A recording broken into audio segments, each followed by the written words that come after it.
السلام علیکم رحمۃ اللہ وبرکاتہ۔ پیارے بچوں، آج ہم قومی یوم تعلیم اس کے بارے میں مزید معلومات حاصل کریں گے۔ قومی یوم تعلیم ہر سال 11 نومبر کو مولانا ابوالکلام آزاد کے یوم پیدائش کے موقع پر منایا جاتا ہے۔ مولانا آزاد کا شمار ہندوستان کے عظیم مجاہدین آزادی اور ماہرین تعلیم میں ہے۔ ان کی قیادت میں آزاد ہندوستان کا تعلیمی نظام بنیادوں پر استوار ہوا۔ وہ صرف آزادی کے لیے نہیں لڑے بلکہ آزادی کے بعد تعلیم کے میدان میں بھی اہم کردار ادا کیا۔ مولانا ابوالکلام آزاد 11 نومبر سن 1888 کو مکہ مکرمہ میں پیدا ہوئے اور بعد میں اپنے والد کے ساتھ ہندوستان آئے۔ بچپن ہی سے علم و ادب سے گہرا لگاؤ رکھتے تھے اور انہوں نے عربی، فارسی اور اردو کے علاوہ انگریزی اور دیگر زبانوں پر عبور حاصل کیا۔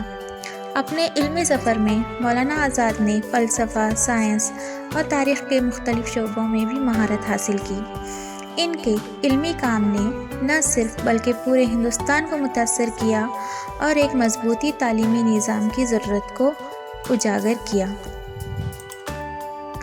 مولانا آزاد کی زندگی کا سب سے بڑا کارنامہ آزادی کے بعد ہندوستان میں تعلیمی نظام کی تعمیر اور اس کی بہتری کے لیے اہم کردار ادا کرنا تھا۔ جب سن 1947 میں ملک آزاد ہوا تو مولانا آزاد کو آزاد ہندوستان کا پہلا وزیر تعلیم مقرر کیا گیا۔ اس عہدے پر رہتے ہوئے انہوں نے ایسی اصلاحات متعارف کروائیں جو آج بھی ہمارے تعلیمی نظام کا حصہ ہیں۔ ان کے عزم کا نتیجہ یہ نکلا کہ کئی اہم تعلیمی ادارے جیسے IIT، انڈین نیشنل انسٹی ٹیوٹ آف ٹیکنالوجی اور UGC، یونیورسٹی گرانٹس کمیشن اور دوسرے تحقیقی ادارے قائم کیے گئے۔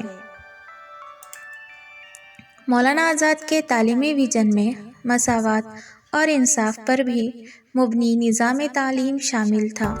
ان کا ماننا تھا کہ تعلیم صرف امیروں کے لیے نہیں بلکہ ہندوستانی شہری کا بنیادی حق ہے۔ انہوں نے ایسی تعلیمی پالیسیوں کو فروغ دیا جن کے تحت بچوں کو مفت اور لازمی تعلیم فراہم کی گئی اور مختلف کمیونٹیز کو تعلیمی میدان میں برابر مواقع فراہم کیے گئے۔ مولانا آزاد نے ہندوستانی ثقافت، فن اور ادب کو فروغ دینے کے لیے بھی مختلف ادارے قائم کیے اور تعلیمی اداروں میں بین المذاہب ہم آہنگی کو بھی فروغ دیا۔ مولانا آزاد کی زندگی اور ان کا کردار قومی یوم تعلیمی موقع پر ہمیں تعلیم کی اہمیت اور ملک کے ہر شہری تک تعلیم کی رسائی کے لیے کوشاں رہنے کی ترغیب دیتا ہے۔ ان کی یہ خدمات آج بھی ہمیں یاد دلاتی ہیں کہ اگر ملک کو ترقی کی راہوں پر لے جانا ہے تو تعلیم کو سب سے زیادہ اہمیت دینی ہوگی۔ آج قومی یوم تعلیم کے موقع پر ہمیں یہ عہد کرنا چاہیے کہ مولانا آزاد کے خواب کو حقیقت میں بدلنے کی کوشش کریں گے۔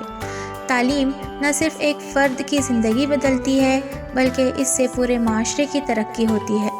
مولانا آزاد کی یہ خواہش تھی کہ ہندوستان کے ہر بچے کو تعلیم کا موقع ملے اور ملک میں ترقی اور خوشحالی آئے۔